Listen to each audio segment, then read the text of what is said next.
오늘도 책을 듣는 시간 미나미 책방에 와주셔서 감사합니다. 오늘 소개해드릴 책은 전나무숲 출판 이석 감수 전나무숲 편저의 호르몬 건강법입니다. 이 책에서는 호르몬의 균형을 지키며 우리 몸과 마음을 지키는 건강법을 소개하고 있습니다. 우리 몸을 지배하는 호르몬의 균형이 깨지면 삶의 활력이 떨어지고 노화도 빨라지며 면역력도 떨어진다고 합니다. 스트레스가 많은 현대인들은 이 호르몬의 균형이 잘 맞지 않아 스트레스에 점점 더 취약해지고 감정에도 쉽게 휘둘리고 맙니다.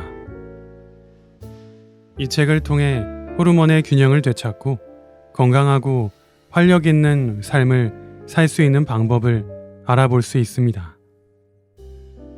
지금부터 이 책의 내용 중에 호르몬의 작용과 호르몬의 종류, 그리고 호르몬의 균형을 잡는 방법에 관련한 내용을 들려드리겠습니다. 호르몬은 우리 몸속의 와이파이. 호르몬이란 용어를 많이 들어왔을 것이다.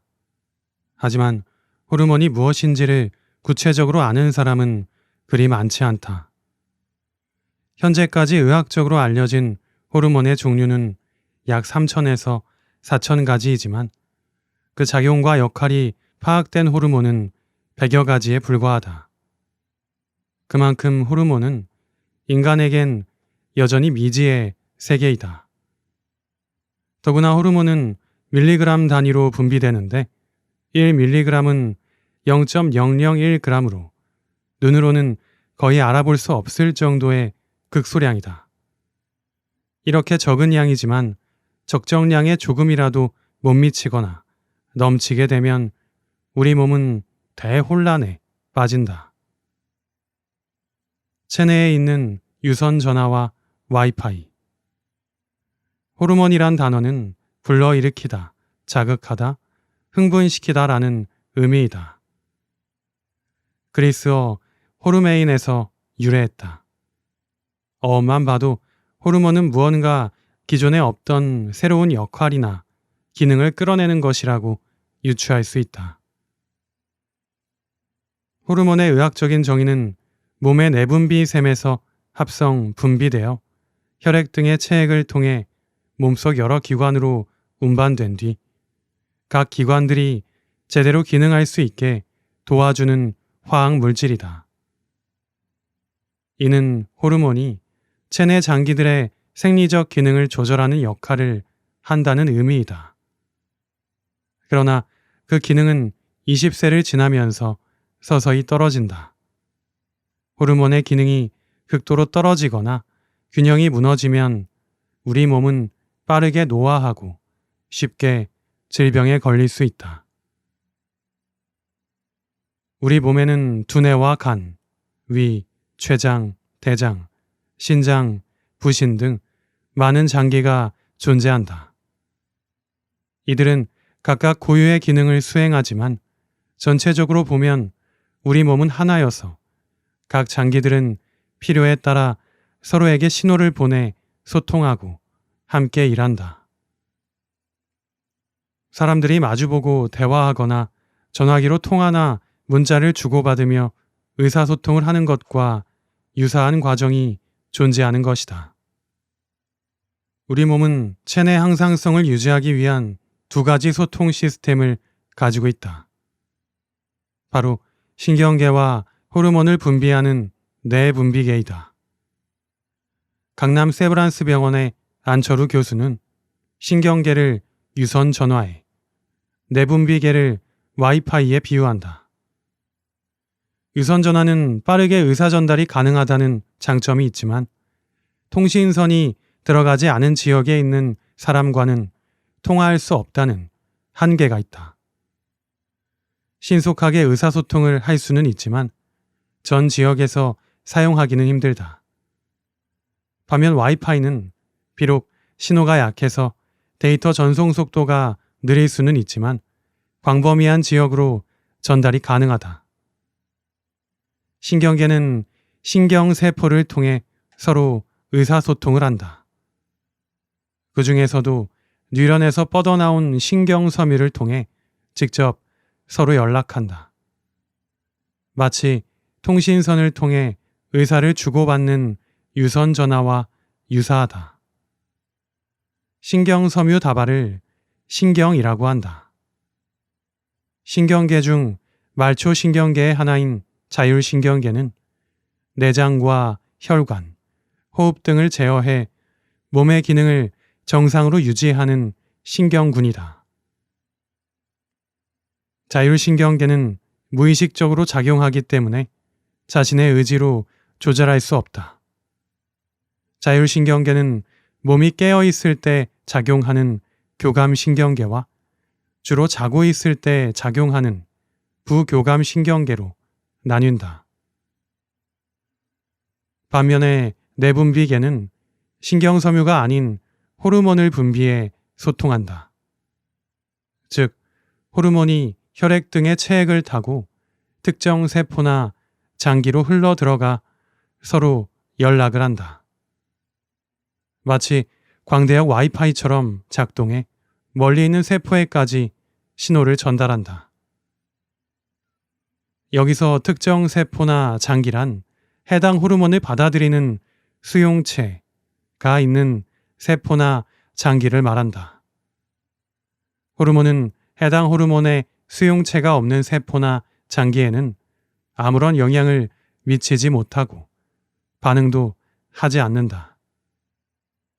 즉, 호르몬은 해당 호르몬에 대한 수용체를 가지고 있는 표적 세포와 표적 장기에만 전달되어 작용한다. 이 두 가지 소통 시스템은 우리 몸에서 따로 작동하는 것이 아니라 서로 균형을 유지하며 작동해야 정상적으로 기능할 수 있다. 호르몬이 제대로 분비되고 자율신경계가 균형을 이룰 때 각 세포와 장기들이 제 기능을 하고 또 항상성이 유지된다. 반대로 이 두 가지 소통 시스템이 제대로 작동하지 않아 균형을 잃으면 우리 몸의 항상성도 깨져서 질병에 걸릴 수밖에 없다. 호르몬 균형 유지를 위한 특별한 방식. 자율신경계의 교감신경계와 부교감신경계가 어느 쪽으로 치우침 없이 균형을 이뤄야만 면역체계가 잘 작동되듯이 호르몬 역시 부족하거나 과해서는 안 되고 알맞은 시기에 알맞은 양이 분비되어야 한다. 즉, 호르몬 분비의 균형을 이뤄야만 호르몬 작용이 원활해져서 건강이 유지된다. 예를 들어 배가 고플 때 식욕을 일으키는 그렐린이 배가 불러도 계속 분비된다면 우리는 끊임없이 음식을 먹게 될 것이다. 이런 상황을 막기 위해 우리 몸은 자체적으로 호르몬의 분비량을 조절하는 특별한 방법을 가지고 있다. 첫 번째는 길항을 통한 방법이다. 길항이란 서로 버티고 대항하는 작용을 말한다. 특정 호르몬이 과잉 분비될 조짐이 보이면 그 반대 작용을 하는 호르몬을 분비해 균형을 유지한다. 예를 들어 몸의 에너지가 떨어지면 그렐린을 분비해 식욕을 높이고 어느 정도 배가 차면 렙틴을 분비해 포만감을 느끼게 해서 그만 먹게 한다. 두 번째는 수용체를 늘리고 줄이는 방법이다. 호르몬이 분비되어도 그 호르몬을 받아들이는 수용체가 줄어들면 효과가 떨어진다. 관역을 10개 두고 활을 쏘다가 관역을 5개로 줄이면 명중되는 화살이 절반으로 줄어드는 것과 같다. 세 번째는 호르몬을 만드는 원료를 줄이고 늘리는 방법이다. 예를 들어 갑상샘 호르몬의 경우 원료인 아이오딘의 양을 늘리거나 줄여서 갑상샘 호르몬의 양을 조절한다.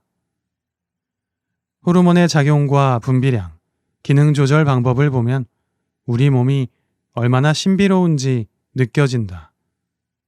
무엇보다 체내 세포나 장기들이 서로 신호를 보내 의사소통을 한다는 점이 신기하다. 호르몬은 우리가 의식하지 못하는 사이에 몸속에서 끊임없이 활동하며 각 세포와 장기가 제 기능을 하게 해서 우리 몸이 항상성을 유지하도록 돕는다.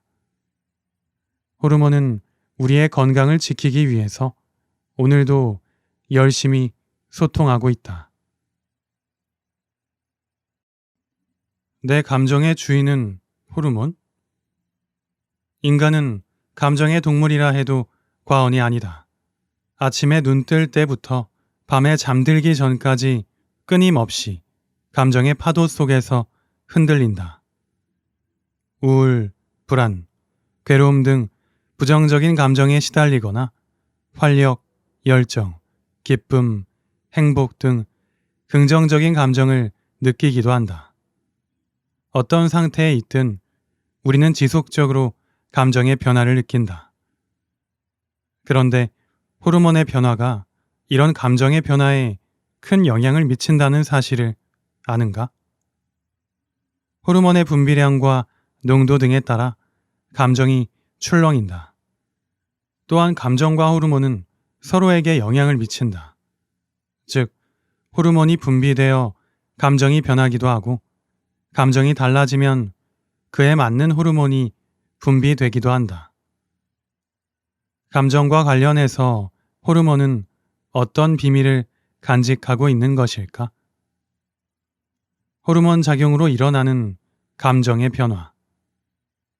인간은 두뇌에 특정 자극이 전달되면 감정을 느끼고 이에 따라 호르몬이 분비된다. 예를 들어 공포 영화에 등장하는 귀신이라는 자극이 망막을 통해 두뇌로 전달되면 변연계는 공포를 느껴 그 즉시 코티솔을 분비한다. 코티솔은 심장 박동을 빠르게 하고 피부 혈관을 수축시켜 얼굴이 새하얗게 질리게 만들며 근육 수축으로 털이 곤두서게 한다.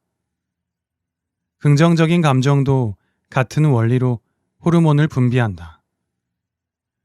예를 들어 공기가 맑은 숲속을 산책하면 바람소리, 새소리, 피톤치드 등의 외부 자극이 두뇌에 전달되어 세로토닌을 분비한다. 이를 통해 우리는 행복감을 느낀다.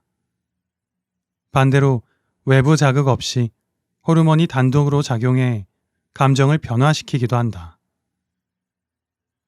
대표적인 예가 여성의 갱년기 증상이다. 여성이 폐경기에 이르면 여성 호르몬 에스트로겐의 분비가 급격히 줄어든다. 그러면 신체적으로 두뇌, 피부, 근육 등에 전반적인 영향을 미쳐 노화가 빨라지고 감정에도 극적인 변화를 주어 많은 사람들이 불안이나 우울, 기분 저하를 느낀다. 생리전 증후군도 마찬가지이다. 특별한 외부 자극은 없지만 에스트로겐의 분비량이 급격히 떨어져서 까칠한 말과 행동을 하게 된다. 1981년 미국에서는 중대 범죄를 저지른 2명의 여성을 변호할 때 호르몬에 의한 감정의 변화를 항변의 사유로 내세우기도 했다. 이 사례는 호르몬이 여성에게 얼마나 큰 영향을 미치는지 잘 보여준다.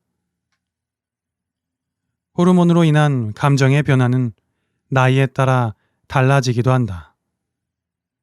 예를 들어 20에서 30대의 남성은 드라마나 영화의 슬픈 장면을 봐도 딱히 눈물을 흘리지 않는다. 그러나 40대 초반부터는 남성 호르몬 테스토스테론의 분비가 줄면서 20대, 30대 때와는 달리 조그만 감성적 자극에도 슬픈 감정이 솟아오른다. 이는 동일한 자극이라도 호르몬의 분비량에 따라 다른 감정을 겪는 대표적 사례이다. 호르몬으로 감정 다스리기. 우리는 가끔 감정에 완전히 매몰되는 경우가 있는데 감정이 외부 자극과 호르몬의 분비에 따라 출렁거린다는 점을 상기하면 감정 극복을 위한 방법을 찾을 수 있다. 대표적인 방법이 정반대의 감정을 일으킬 호르몬을 분비시키는 것이다. 예를 들어 슬픈 일이 있을 때는 유쾌한 친구들과 맛있는 것을 먹으며 수다를 떨어서 행복감을 유도하는 호르몬의 분비를 늘릴 수 있고, 종일 집에만 있어 외롭다는 생각이 든다면 야외에서 햇볕을 쐬고 신선한 공기를 마시며 걸음으로써 세로토닌을 분비시켜 긍정적인 감정을 느낄 수 있다. 반대의 경우도 마찬가지다. 즐거운 것을 넘어 몸과 마음이 들뜰 만큼 지나치게 자극적인 감정에 집착하면 그 감정이 사그라들었을 때 더 큰 허무감을 느낄 수 있다. 이럴 때는 오히려 책을 읽거나 명상을 해서 뇌파를 안정화하는 것이 낫다. 그러면 마음이 차분하게 가라앉고 심리적으로 안정되어 마음의 평정을 되찾을 수 있다. 호르몬 관리를 통해 감정을 관리하려면 생활 습관 바로 세우기가 중요하다. 무엇보다 잘 자야 한다. 하루에 7, 8시간 정도 충분히 자지 않으면 호르몬 균형이 깨져서 행복을 느끼게 하는 호르몬의 도움을 받을 수가 없다. 일반적으로 우리는 잠자는 것을 육체를 쉬게 하는 것이라 생각하지만 수면은 휴식을 넘어 다음날 밝고 긍정적으로 지내기 위해서도 꼭 필요하다. 감정이 우리 인생에 미치는 영향은 매우 크다. 충동적인 감정에 휘둘려 일을 저지르면 후회를 넘어 돌이킬 수 없는 결과를 맞을 수 있다. 이런 일이 호르몬과 관련이 있다니 놀랍지 않은가? 행동을 지배하는 호르몬의 작용. 음식 중독을 이끄는 호르몬. 호르몬은 음식 맛에 큰 영향을 받는다. 미국 노스웨스턴 대학교의 연구에 따르면 특정 호르몬은 매운맛을 선호하게 만들고 맛있는 음식을 먹으면 엔돌핀 분비량이 늘어나기도 한다. 매운맛에 중독되는 것도 호르몬과 연관이 있다. 체내에 매운맛을 유발하는 캡사이신이 들어오면 통증 신호를 전달하는 피 물질이 만들어지고 우리 몸은 이에 대응하기 위해 엔돌핀을 분비한다. 엔돌핀은 피 물질을 차단하면서 통증을 완화시키고 동시에 두뇌에서는 보상과 쾌락을 관장하는 도파민을 분비한다. 도파민은 격렬한 운동을 한 뒤에 맛보는 희열감과 비슷한 행복감을 준다. 이러한 감정을 계속 느끼고 싶은 욕구로 인해 우리는 매운 음식에 중독되는 것이다. 생명과학 분야의 저명한 국제학술지 셀 메타볼리즘에 맛있는 음식이 호르몬 분비에 어떤 영향을 미치는지에 대한 연구 결과가 실렸다. 연구팀은 맛있는 밀크쉐이크와 아무런 맛이 없는 용액을 활용해 호르몬의 분비 시점과 분비량을 조사했다. 그 결과 맛있는 밀크쉐이크를 마신 경우에는 음식이 위에 도달했을 때와 소화될 때 2번에 걸쳐 도파민이 분비됐다. 하지만 아무런 맛이 없는 용액을 마신 경우에는 호르몬 분비가 현저히 낮았다. 쇼핑할 때 작용하는 호르몬. 여성들은 1시간이 넘게 쇼핑몰을 돌아다녀도 지루해하지 않고 즐기지만 남성들은 대부분 상점에 들어가 필요한 것만 금세 사들고 나온다. 왜 이런 차이가 생길까? 역시 그 배후에 호르몬의 작용이 있다. 남성에게는 테스토스테론이라는 남성 호르몬이 여성에 비해 많이 분비된다. 이 호르몬은 목표 지향적이며 전략적인 사고를 하게 만든다. 원시 시대에 사냥감에 집중해야 했던 남성에게 매우 도움이 됐을 호르몬이다. 게다가 남성은 지나치게 많은 선택사항을 앞에 두면 스트레스와 관련된 호르몬이 분비된다. 쇼핑을 하는 상황에서 남성이 느끼는 스트레스는 경찰이 사건 현장에 투입될 때와 거의 맞먹는다고 한다. 반면에 여성은 뭔가를 바로 사기보다는 살 계획에 없었던 물건이라도 일단 쭉 둘러보며 쇼핑 공간에 있는 것 자체를 즐긴다.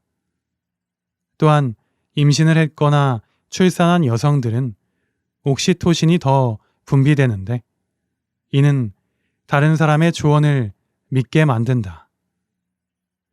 홈쇼핑 방송에 솔깃해 물건을 사는 횟수가 남성보다 여성이 많은 것도 호르몬의 작용인 것이다.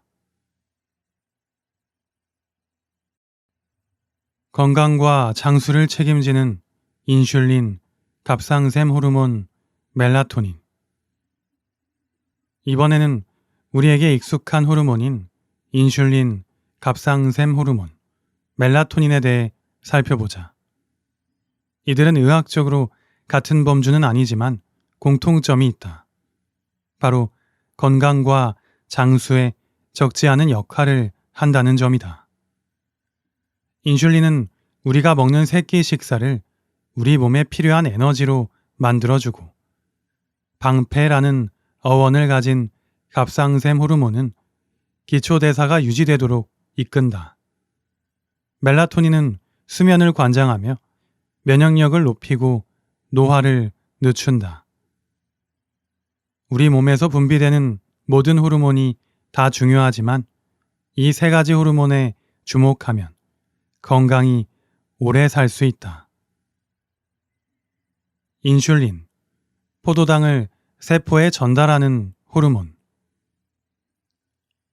인슐린 하면 당뇨병이 제일 먼저 떠오른다. 당뇨병은 혈당이 높은 질병으로 혈당이 높다는 것은 인슐린이 제대로 작동하지 못하는 것을 의미한다. 그런데 관점을 달리하면 인슐린의 새로운 모습이 보인다. 엄밀하게 따지면 인슐린의 본래 목적은 혈당 관리가 아니다.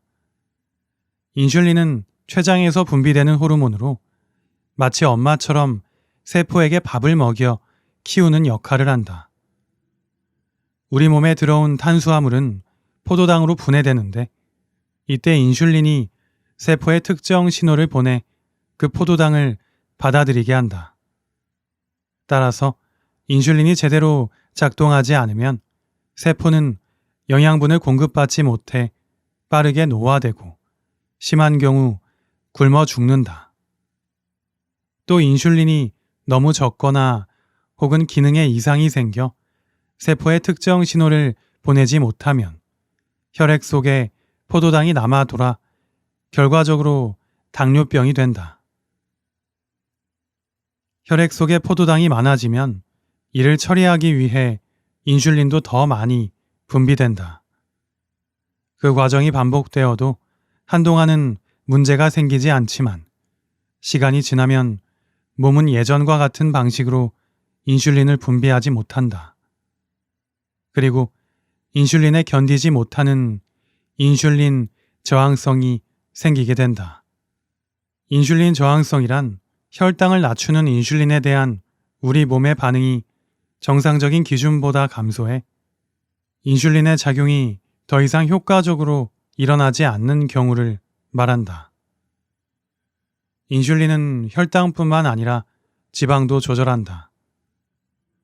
인슐린은 간이나 근육세포에 포도당 형태로 쌓인 당이 근육을 키우도록 돕는다. 혈당을 낮추려면 허벅지 근육을 키워야 한다. 허벅지에는 근육의 60% 이상이 모여 있으며 우리가 섭취한 포도당의 70% 이상을 여기서 소비한다. 연세대학교 보건대학원의 연구 결과에 따르면 허벅지 둘레가 60cm 이상인 사람이 당뇨병에 걸릴 확률은 허벅지 둘레가 43cm 이하인 사람에 비해 4분의 1에 불과했다. 평소 유산소 운동, 스쿼트 등을 통해 허벅지 근육을 키우면 포도당을 많이 소모하고 인슐린 활동이 원활해진다. 문제는 동양인의 인슐린 기능이 선천적으로 약하다는 점이다. 인슐린은 췌장의 베타세포에서 분비되는데 동양인의 베타세포 크기는 서양인의 절반에 불과하다. 그렇다고 서양인이 당뇨병에 걸리지 않는다는 의미는 아니지만 동양인이 인슐린의 기능 면에서 더 취약한 것만은 분명하다. 인슐린의 기능을 정상화하기 위해서는 두 가지에 주목해야 한다. 바로 앞에서 설명한 근육량과 먹는 음식이다. 제철 과일과 푸른색 채소를 많이 먹고 생선을 중심으로 식사를 하되 육류를 적당량 섭취하면 좋다. 다만 붉은색 고기는 피해야 한다는 것이 전문가들의 견해이다. 혈당 지수가 높은 정제 탄수화물, 설탕이 많이 든 과일 주스, 청량 음료, 술, 프라이드 치킨, 햄버거, 지나치게 단 초콜릿 역시 피하는 것이 좋다. 갑상샘 호르몬, 우리 몸을 작동시키는 원동력.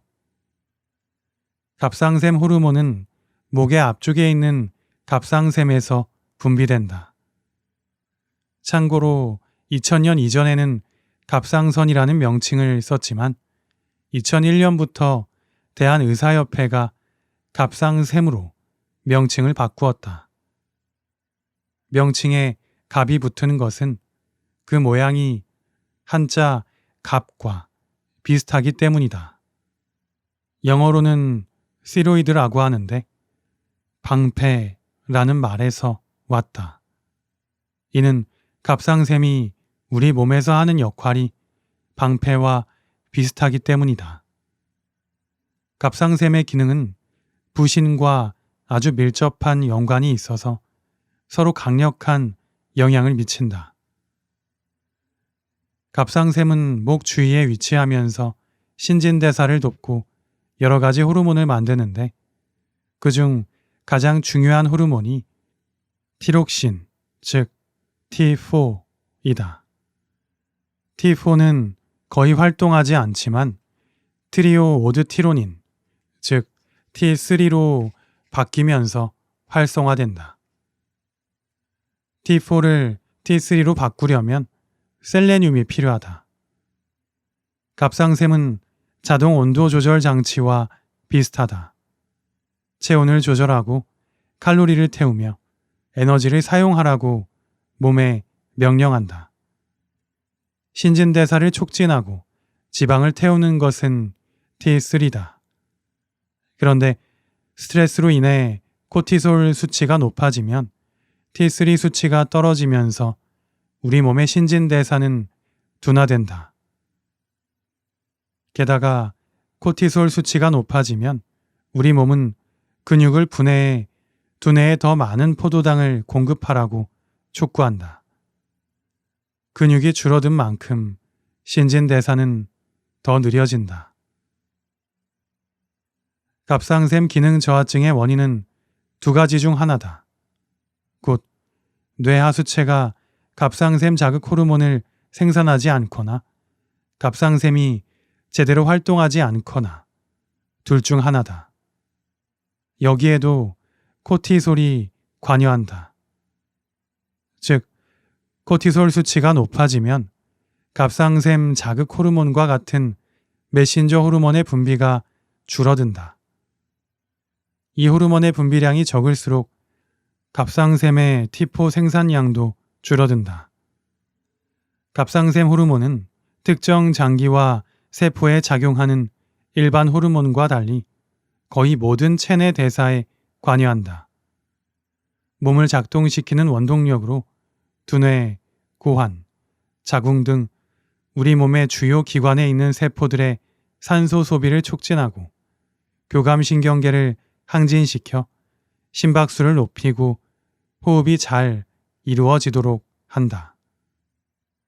더불어 성장 호르몬과 함께 뼈와 치아, 손톱을 성장시키고 튼튼하게 만든다. 특히 성장기에는 갑상샘 호르몬이 단백질 합성을 촉진해 두뇌 발달에 큰 기여를 한다.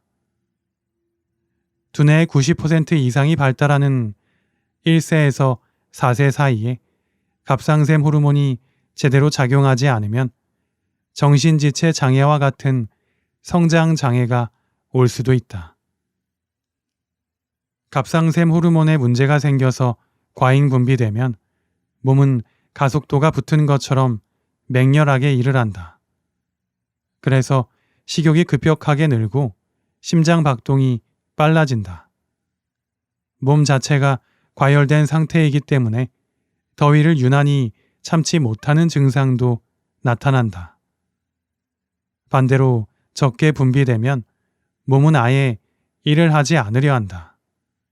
신진대사가 전반적으로 저하되고 무기력해지고 식욕이 감소한다.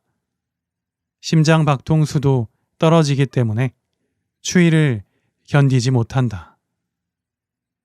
요즘 갑상샘에 문제가 생기는 사람이 늘었다. 그 이유는 음주와 흡연, 육류와 밀가루를 주식으로 하는 식습관 때문이다. 특히 한 번에 소주 2병 이상 마시는 경우 갑상샘 암에 걸릴 확률이 남성은 2.2배, 여성은 3.6배나 높다. 흡연 역시 식도와 갑상샘에 영향을 미쳐 암을 유발하는 요인으로 작용한다. 유전적인 요인이나 자가 면역 질환이 있을 때도 갑상샘에 문제가 생긴다. 멜라토닌, 우리 몸의 생체 리듬 조절기. 멜라토닌은 수면 호르몬으로 불린다. 두뇌의 송가샘에서 만들어지는 이 호르몬은 대체로 오후 8시 그리고 9시부터 서서히 분비되기 시작해 2시간 후인 밤 10시에서 11시경에 우리 몸을 잠들게 만들고 새벽 2시에서 3시까지 분비된다. 이런 멜라토닌의 분비에 맞춰 잠을 자야 숙면을 취할 수 있다. 예부터 잠이 보약이다 라는 말이 있는데 우리가 잠이라는 보약을 충분히 누리게 해주는 호르몬이 멜라토닌이다. 그 덕에 우리는 피로와 스트레스를 해소하고 세포를 재생시키고 온몸의 뼈와 근육을 이완시켜 내일을 위한 힘을 비축할 수 있다. 또 수면은 두뇌에도 작용하므로 잠을 제대로 자지 못하면 사고력과 판단력이 저하되는 것은 물론 우울증까지 겪는다. 집중력 역시 약해져서 업무와 학습의 효율도 떨어진다. 멜라토닌의 분비에 있어 최대의 적은 수면 시간에 눈의 망막으로 들어오는 빛이다. 저녁부터 잠들기 전까지 인공빛에 오래 노출되어도 멜라토닌 분비가 줄어든다. 밤낮이 바뀐 생활을 하는 사람의 건강이 빠르게 무너지는 것도 멜라토닌 분비가 방해를 받아 결과적으로 우리 몸의 생체 리듬이 깨지기 때문이다. 멜라토닌이 원활하게 분비되게 하려면 아침에 최소 20에서 30분 정도 햇볕을 쐬는 것이 좋다. 이는 두뇌를 자극해 우리 몸에 하루가 시작됐다라는 신호를 주고 약 15시간 후에 다시 멜라토닌이 분비되도록 해서 수면을 준비시킨다. 즉, 아침에 쐬는 햇볕은 세로토닌 분비를 촉진시키고 이는 잠잘 때 분비되는 멜라토닌의 촉진제가 된다. 멜라토닌은 노화의 주 원인인 체내 활성산소 제거에도 도움이 되고 면역력 향상에도 기여한다. 우리의 하루를 크게 구분하면 먹는 시간, 활동하는 시간, 자는 시간으로 나눌 수 있다. 이 세 가지 중요한 일과에 각각 관여하는 것이 인슐린, 갑상샘 호르몬, 멜라토닌이다. 인슐린은 세포에 영양이 제대로 공급되게 하고 갑상샘 호르몬은 낮에 일할 때 몸이 지치지 않도록 신진대사를 활발히 하고 멜라토닌은 수면으로 몸을 충분히 쉬게 만든다. 이렇듯 우리는 온종일 호르몬의 도움을 받아 건강하게 지내는 것이다.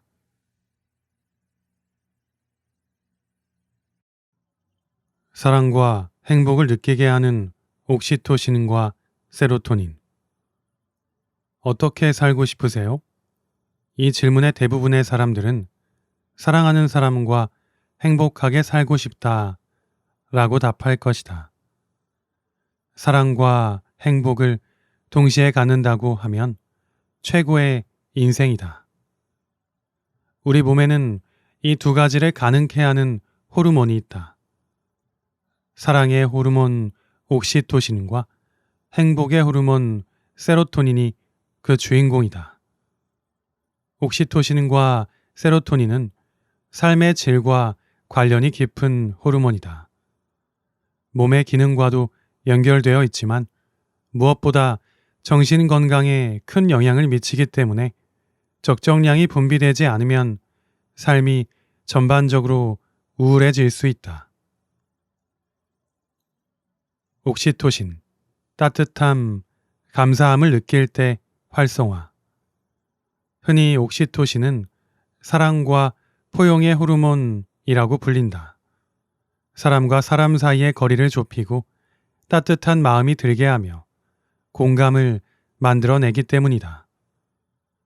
옥시토신은 포옹 또는 스킨십을 하거나 눈을 맞추는 것만으로도 분비된다. 원래 옥시토신은 산모가 아기를 낳을 때 분비되는 호르몬이다. 자궁 근육의 수축을 유도해 분만의 고통을 줄이고 산모의 모유 분비를 촉진시킨다. 또 폭력성을 줄여주고 분노와 불안 역시 감소시키며 세로토닌의 분비를 촉진시켜 행복감을 불러일으킨다. 2019년 2월 유튜브에 감동적인 영상 하나가 올라왔다. 1분 38초의 짧은 동영상은 지하철 당산역에서 난동을 부리는 남성의 모습으로 시작한다. 경찰 2명이 막아섰지만 그 사람은 막무가내로 소리를 질러댔고 몸을 제대로 가누지 못하면서 경찰과 몸싸움을 벌였다. 그렇게 한참 난동을 부리며 실랑이를 하는데 그 모습을 지켜보던 한 청년이 갑자기 그에게 다가가 따뜻하게 안아주었다. 순간 그 남성은 난동을 멈추고 울컥하더니 곧 잠잠해졌다. 이것이 바로 옥시토신의 힘이다. 옥시토신의 분비량이 많아지면 수줍음이 극복되기도 한다. 자신감과 업무 수행 능력이 향상된다는 연구 결과도 있다. 2010년 프랑스 국립과학연구소의 연구진은 자폐증에 걸린 아이들은 다른 사람과 눈을 잘 마주치지 못하는데 옥시토신이 상대방과 눈을 잘 맞추게 하고 눈에 나타나는 감정을 더 잘 이해하도록 만들어준다는 연구 결과를 미국 국립학술원 회보에 발표했다. 실제로 2019년 일본 하마마스 의과대학 연구진은 옥시토신을 활용해 자폐 증상을 완화하는 실험을 했으며 유의미한 결과를 거두었다. 옥시토신은 마음에만 긍정적인 영향을 미치는 것이 아니다. 질병에 걸린 사람의 증상을 호전시키기도 한다. 브라질 상파울루 연방대학교 의과대학 이비인후과팀은 이명 환자를 두 그룹으로 나누어 한쪽에는 위약을, 한쪽에는 옥시토신을 코로 주입시켰다. 그 결과 위약을 주입한 그룹에서는 이명 증상에 거의 변화가 나타나지 않았지만 옥시토신을 주입한 그룹은 이명이 사라지거나 신경을 쓰지 않아도 될 정도로 증상이 완화되었다. 이외에도 옥시토신의 역할은 다양하다. 미국 국립과학원은 술에 취한 쥐에게 옥시토신을 투여했는데 얼마 지나지 않아 곧바로 술에서 깬 듯한 행동을 했다고 한다. 옥시토신이 많은 사람은 적은 사람보다 아침 식사에서 평균 122kcal를 덜 섭취했다는 연구 결과도 있다. 옥시토신은 지방의 연소 과정을 촉진하고 대사 능력을 향상시켜 비만 예방에 도움을 준다. 옥시토신의 분비량을 늘리는 특별한 방법은 없지만 누군가와 눈을 맞추고 포옹을 하는 것만으로도 옥시토신이 크게 활성화된다는 사실을 기억하자.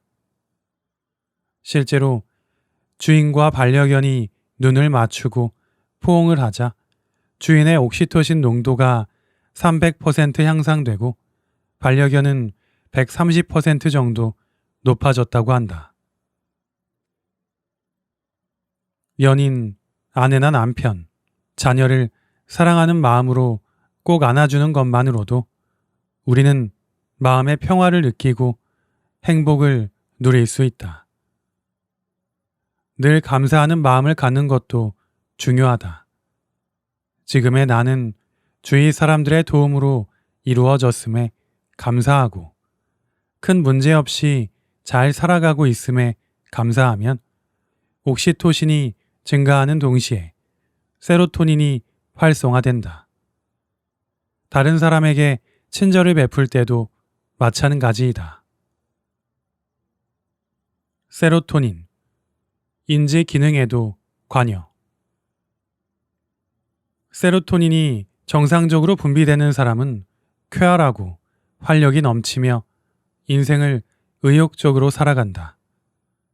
삶의 의미를 잘 이해하고 행복감을 지속적으로 유지하려고 한다. 반대로 세로토닌이 부족하면 생활에 활력이 없고 자주 우울감을 느끼고 삶에 대한 기대감도 크지 않다.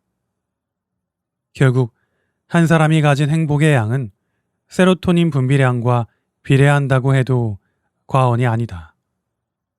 또 세로토닌은 충동적인 행동을 막아주고 감정을 조절하도록 해 인생의 다양한 위험에서 멀어지게 한다. 그렇다면 어떻게 해야 세로토닌 분비량이 늘어날까? 먼저 정신적으로 건강해야 한다. 아무리 세로토닌을 분비하려고 노력해도 정신적으로 스트레스가 크면 세로토닌은 분비되지 않는다. 예를 들어 평균적인 행복감을 가졌던 사람이 어느 날 큰 사고를 당했거나 상상도 못할 일을 겪었다면 정신적 스트레스가 세로토닌을 압도해 행복감을 느낄 수 없다. 식습관 역시 중요하다.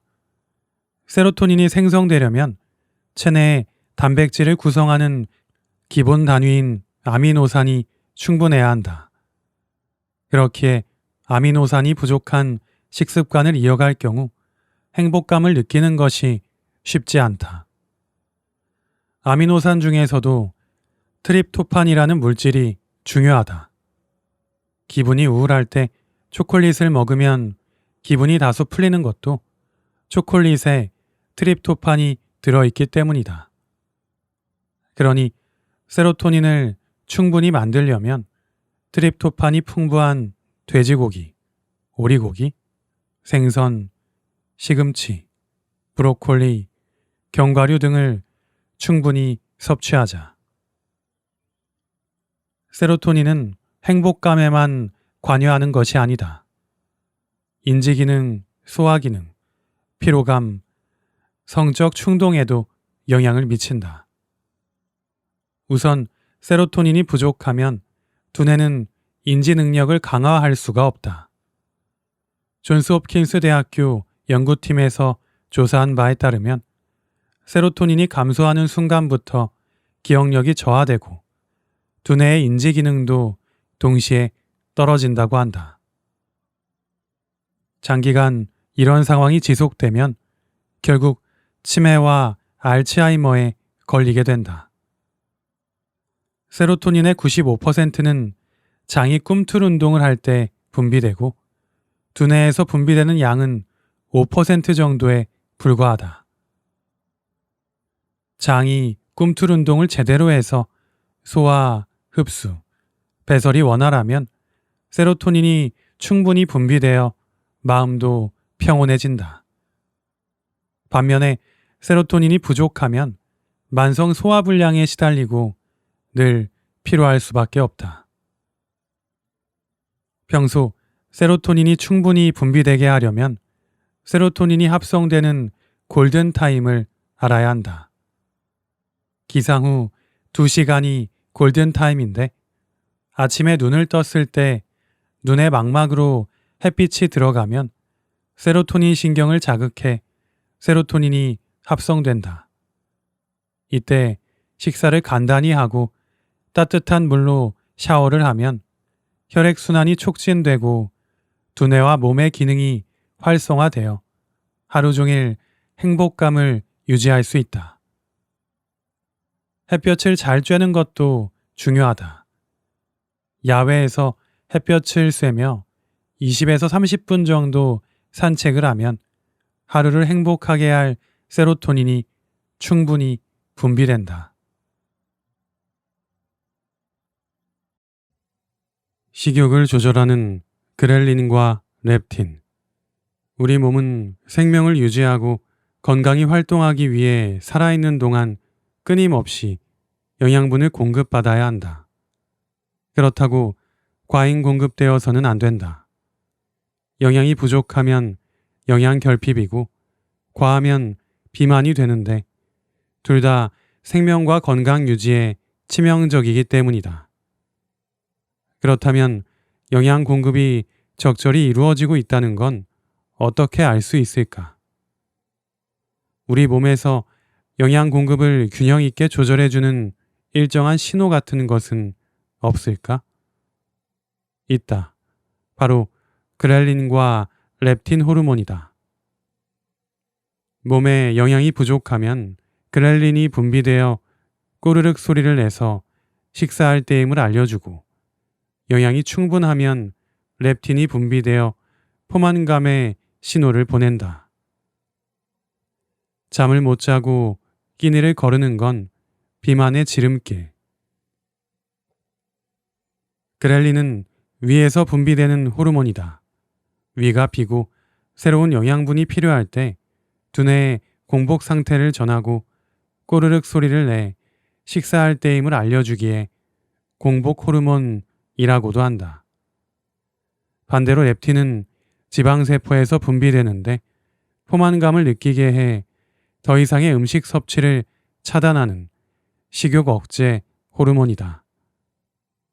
그런데 렙틴은 식사를 시작한 지 20분이 지나야 비로소 분비되므로 렙틴의 신호를 받기 위해서는 식사 시간을 20분 이상으로 늘려야 한다. 그렐린과 렙틴은 균형이 중요하다. 균형이 깨지면 너무 적게 먹거나 너무 많이 먹게 되어 건강이 악화되는 등 심각한 문제가 발생하기 때문이다. 그렐린과 렙틴의 불균형을 초래하는 원인은 수면 부족과 끼니 거르기다. 지금도 많은 사람이 다이어트를 한다는 이유로 식사를 거른다. 한 끼만 굶어도 곧바로 체중에 변화가 나타나기에 식사 제한은 살이 빠지고 있다는 착시 현상을 불러일으킨다. 그러나 굶는 것은 그렐린을 난폭하게 만든다. 그렐린이 분비되었는데도 영양이 공급되지 않으면 다음에는 더 많은 양을 내보낸다. 자신이 보낸 신호에 응답이 없자 더 강한 신호를 보내는 것이다. 그러면 몸은 폭식을 하고 만다. 아침 식사를 거른 사람의 점심 식사량이 많아지는 것도 이런 이유 때문이다. 다이어트를 위해 식사량을 줄여야 한다면 그렐린부터 속여야 하는데 그 과정은 서서히 조금씩 진행되어야 한다. 예를 들어 끼니마다 밥을 한 숟가락씩 줄여가면 그렐린은 그 차이를 느끼지 못한다. 게다가 위까지 줄어들어 나중에는 굳이 덜 먹지 않아도 저절로 렙틴이 분비되어 식사량이 조절된다. 그렐린은 수면에도 영향을 받는다. 잠을 충분히 자지 않으면 그렐린이 과잉 분비되고 렙틴은 적게 나온다. 당연히 식사량이 많아질 수밖에 없다. 잠을 덜 자면 두뇌의 전두엽 활동이 둔화되어 합리적인 의사결정을 하지 못하고 동시에 식욕을 관장하는 편도체가 비정상적으로 활성화되면서 우리 입맛은 자극적인 맛에 끌리게 된다. 실험을 해보니 잠이 부족한 사람은 잠을 충분히 잔 사람에 비해 음식을 총 600칼로리나 더 섭취했다. 렙틴 저항성이 생기면 더 큰 문제. 비만해지지 않으려면 렙틴의 분비가 방해받지 않도록 평소에 신경 써야 한다. 렙틴의 분비를 방해하는 첫 번째는 음주다. 하루에 술을 3잔 정도만 마셔도 렙틴 분비량이 30% 정도 줄어든다. 술을 마실 때 고칼로리 음식을 찾게 되는데 이는 안주를 먹어야 한다는 인식 때문만이 아니다. 렙틴이 적게 분비되면서 더 많은 열량 섭취를 부르기 때문이다. 수면 부족도 렙틴의 분비를 방해하는 요인이다. 가장 위험한 것은 렙틴 저항성이다. 연구에 의하면 비만인 사람은 혈중 렙틴 농도가 매우 높은 것으로 나타났다.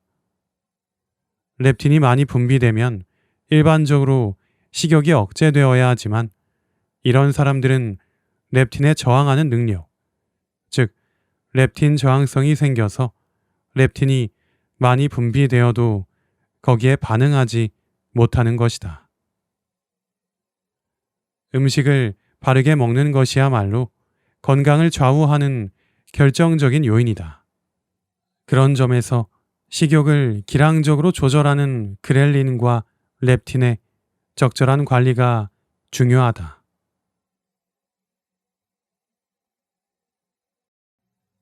식생활을 바꾸면 호르몬 균형이 잡힌다.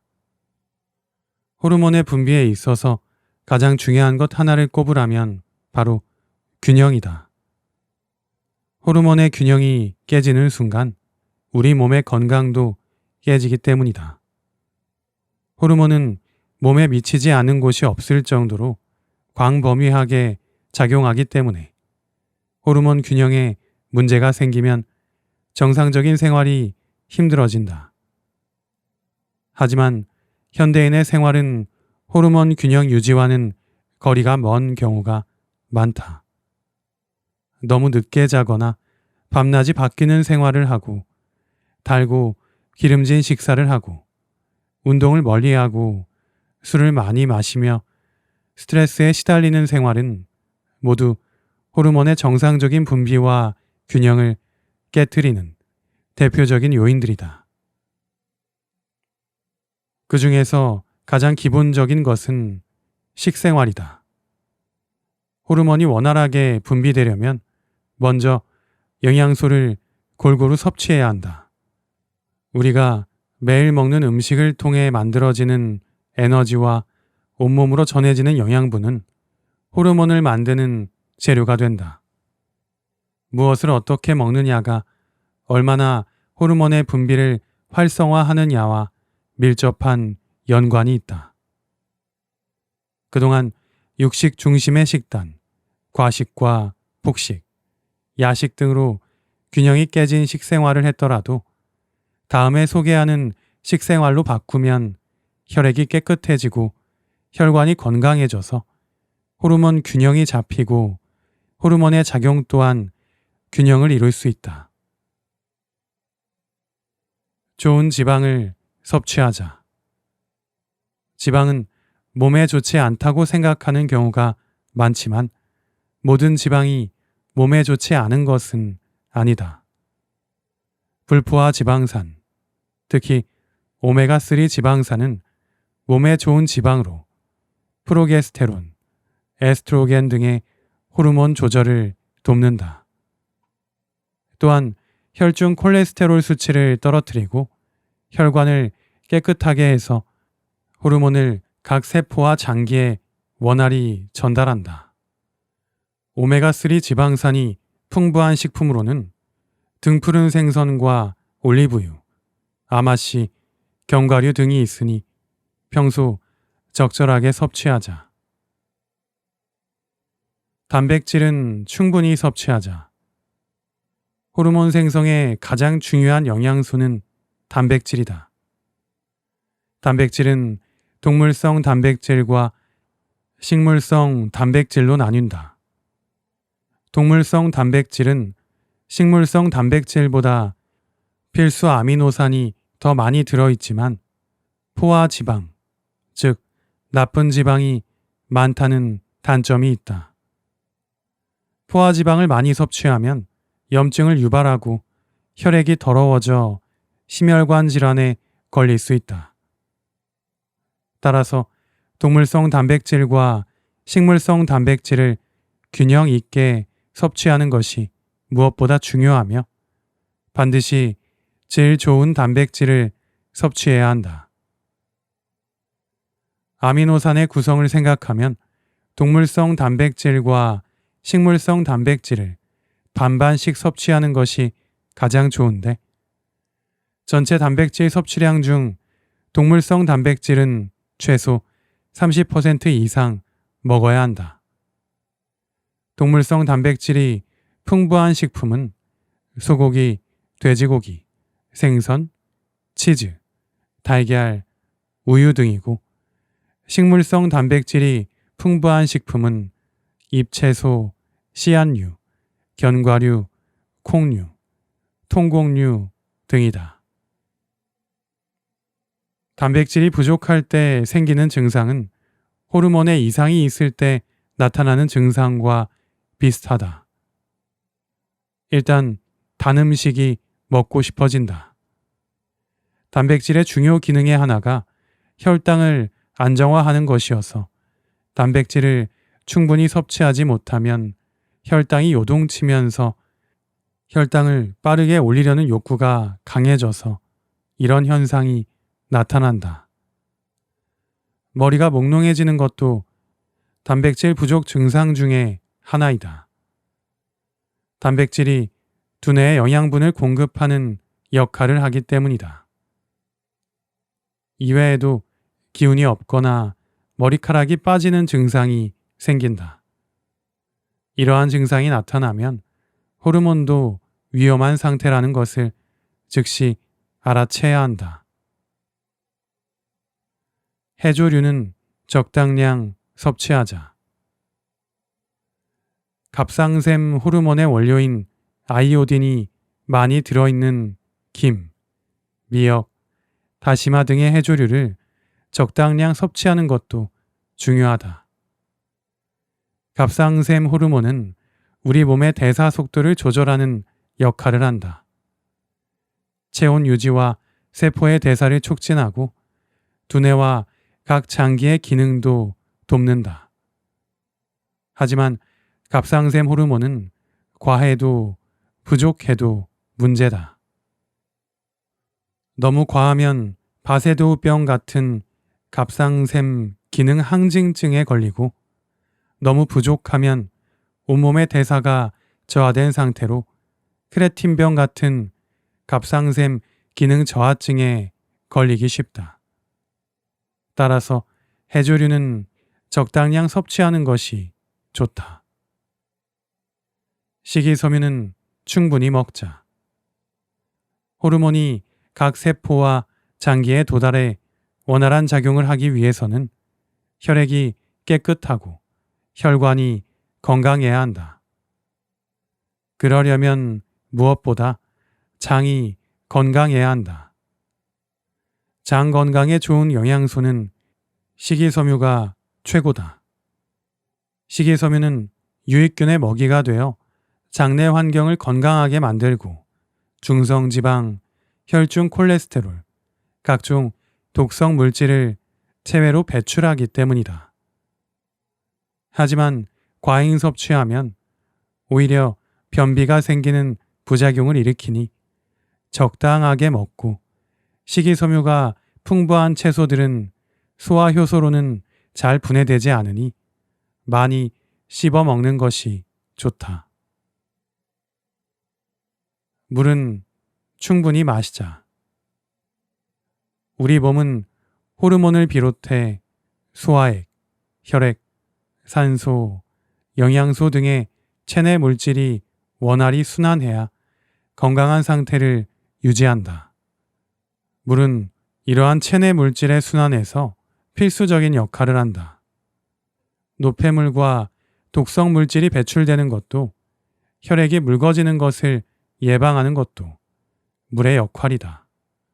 혈액 내 적절한 수분 함량이 지켜지지 않으면 혈전이 혈관을 막아 심근경색이나 뇌경색 등을 초래할 수 있다.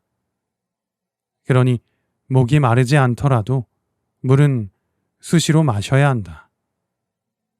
하지만 물 섭취가 중요하다고 과잉 섭취하면 체내 균형이 깨질 수 있으니 미네랄이 살아있는 물을 천천히 적정량을 마시자. 세계보건기구가 권장하는 하루 물 섭취량은 1.5에서 2리터다. 커피는 식후, 오후에 마시자. 커피는 여러 면에서 우리 몸에 도움을 주지만 마시는 시간에 주의해야 한다. 아침에는 우리 몸이 각성을 하기 위해 코티솔이 분비되는데 이때 각성 효과를 유발하는 커피를 마시면 우리 몸이 과하게 각성하여 두통, 가슴 두근거림 등의 증상이 나타난다. 코티솔의 과잉 분비는 오히려 스트레스를 유발하고 고혈압을 비롯한 각종 심혈관 질환을 불러온다. 그러니 커피는 기상 후에 바로 마시지 말고 반드시 음식을 섭취한 뒤에 그리고 오후에 마시는 것이 좋다. 호르몬 분비를 교란시키는 식생활은 멀리하자.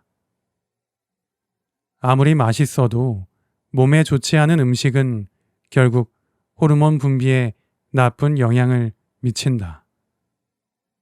따라서 자신이 먹는 음식이 호르몬에 어떤 영향을 미칠지 생각해보고 호르몬 분비를 교란시키는 음식은 되도록 멀리하자.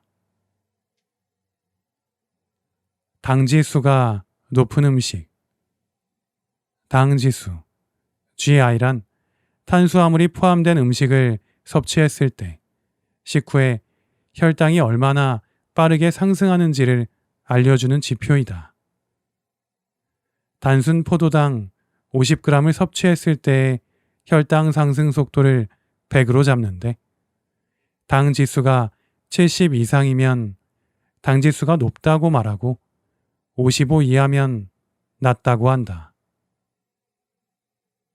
당지수가 낮으면 섭취한 음식이 서서히 소화되기 때문에 혈당이 천천히 오른다. 그러면 인슐린 저항성이 생기지 않아서 몸에 큰 무리를 주지 않는다. 주식인 쌀을 놓고 봤을 때 현미밥의 당지수는 56, 백미밥은 84다.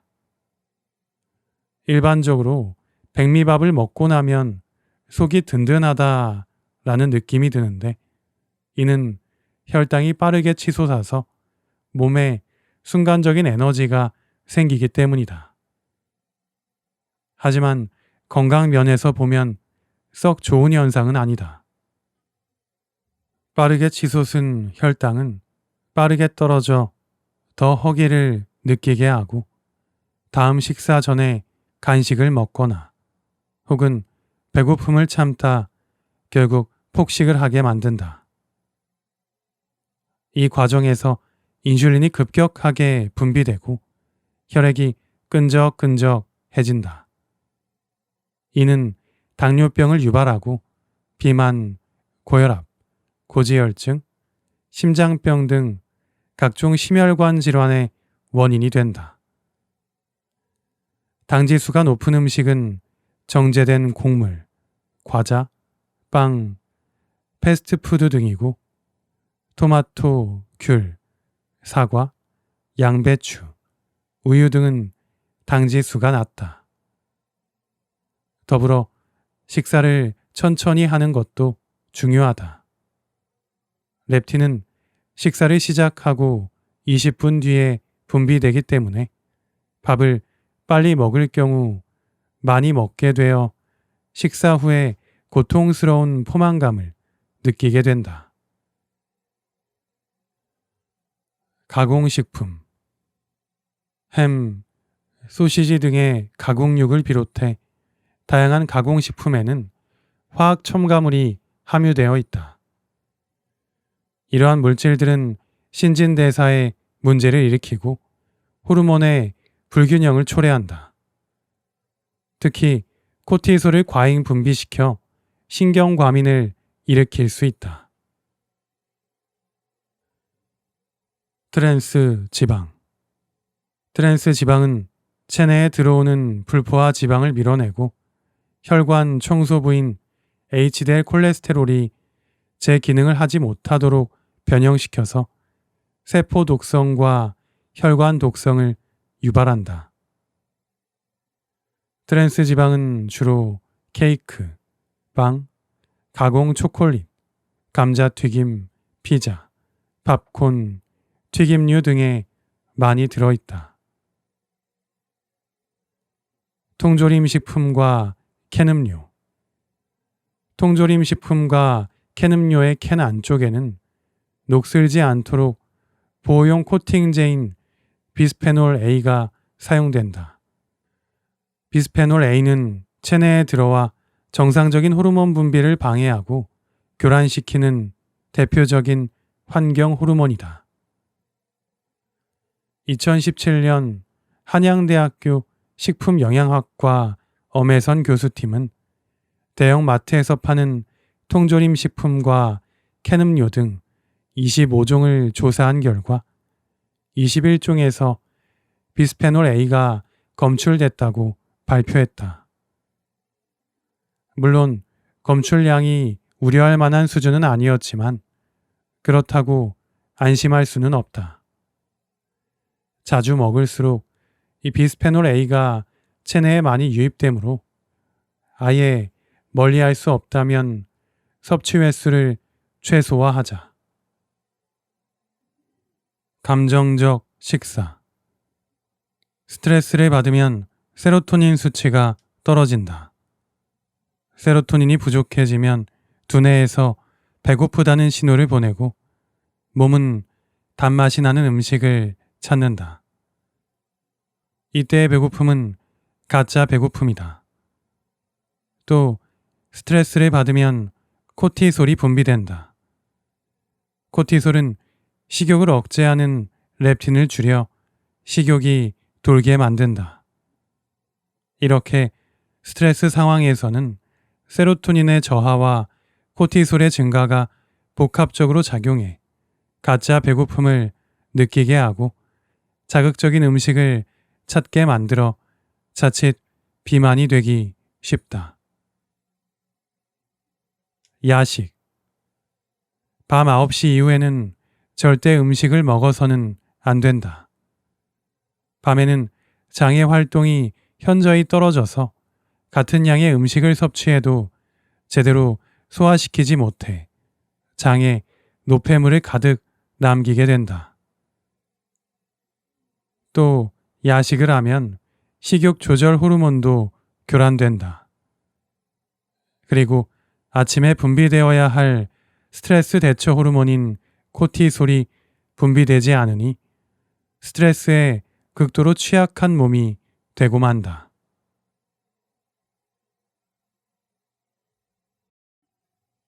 적절한 운동으로 호르몬 분비를 최적화한다. 전문가들은 운동을 호르몬을 무제한 리필하는 최고의 방법이라고 말한다. 규칙적으로 매일 운동하는 사람은 건강의 모든 면에서 도움을 받고 호르몬 분비도 최적화할 수 있다. 운동을 꾸준히 하면 엔도르핀 분비를 도와 정신 건강에도 좋은 영향을 미친다.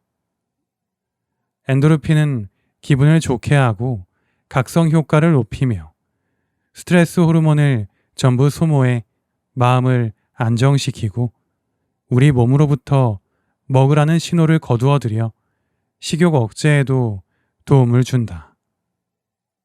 다만 유산소 운동과 근육 운동을 동시에 적절히 해야 한다. 운동은 남녀노소를 불문하고 모두에게 중요하지만 특히 30대 후반, 40대 초반부터는 건강 유지에 필수적이다. 이때부터는 쉽게 지치고 일의 능률이 떨어지며 우울감이 생길 수 있기 때문이다. 또 신진대사가 약화되어 같은 양의 음식을 섭취해도 체지방이 증가하고 팔다리 근육이 줄어들고 호르몬 분비도 잘 되지 않는다. 하지만 유산소 운동을 하루에 30분, 일주일에 3회 이상 하면 각종 호르몬이 활성화되어 몸에 활기가 돈다. 숙면을 취할 수 있고 식욕을 줄이는 렙틴이 증가해 적당량의 식사로 적정 체중을 유지할 수 있다. 2019년 인제대학교 서울백병원 비뇨기 의학과에서는 심폐기능을 강화하는 운동이 남성 호르몬인 테스토스테론의 수치를 높인다 라는 연구 결과를 발표했다. 유산소 운동이 남성의 성적 능력 향상에 도움이 된다는 말이다. 운동을 하면 발기부전 증상이 38%까지 개선된다는 해외 연구 결과도 있다. 또한 근육 운동을 통해 근육을 단련시키면 기초 대사량이 올라가고 혈액순환이 원활해져 각종 호르몬 분비에 도움이 된다. 꼭 헬스장을 찾을 필요는 없다. 집에서 아령으로 팔 근육을 강화할 수 있고 팔굽혀펴기만 해도 충분하다. 다리 근육 역시 간단한 스쿼트 동작만 해도 단련이 된다. 좀 더 강한 운동을 하고 싶다면 종아리에 모래 주머니를 차고 제자리 걸음을 해도 된다. 근육 운동은 일주일에 2에서 3회, 한 번에 30분 정도면 충분하다. 근육이 성장하려면 회복되기까지 휴식이 필요하기 때문에 이틀 연속 운동을 하면 근육에 피로가 쌓여 도리어 근육이 줄어들 수도 있다. 햇볕을 받으며 운동하자. 운동은 야외에서 햇볕을 받으면서 하는 것이 좋다. 햇볕을 쬐면 비타민 D가 생성되고 이것이 다시 두뇌에서 세로토닌을 분비시킨다. 세로토닌은 기분을 좋게 하고 활력 넘치는 생활을 하게 만든다. 햇볕의 유용함은 과학적으로 증명되었다. 미국 하버드 대학교 의과대학 연구진들은 털을 깎은 쥐의 피부에 일주일에 5회씩 6주간 화상을 입지 않을 정도의 자외선을 쏘였다. 그 결과 피부에서 프로오피오 멜라노코르틴 POMC가 합성되었는데 이는 멜라닌 성분을 생성시키는 동시에 베타 엔도르핀이 분비되게 작용했다. 베타 엔도르핀은 통증을 못 느끼게 하고 기분까지 좋아지게 만들어서 마약 호르몬으로 불린다. 실제로 마약 성분인 모르핀을 투여했을 때의 수용체와 베타 엔도르핀의 수용체가 동일하다. 이는 과학적으로 두 물질이 거의 같다는 의미이다. 통증을 어느 정도 완화하는가 하면 일반 쥐는 52도의 뜨거운 물체에서 2초 만에 발을 뗐지만 베타 엔도르핀이 분비된 쥐는 무려 10초가 지나서야 통증을 느끼고 발을 뗐다.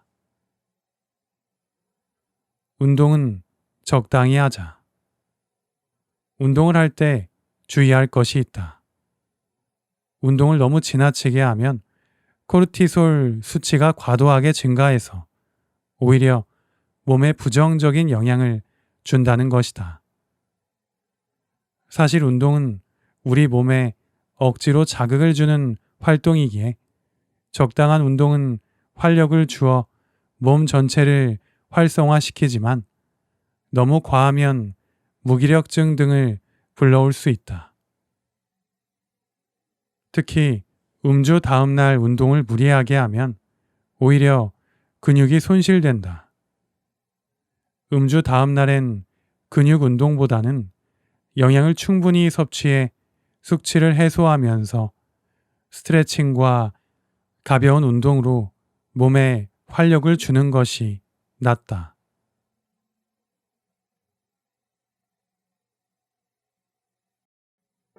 지금까지 호르몬 건강법의 일부 내용을 들어보셨습니다. 인간의 몸 모든 부위는 호르몬의 영향을 받지 않는 곳이 없습니다.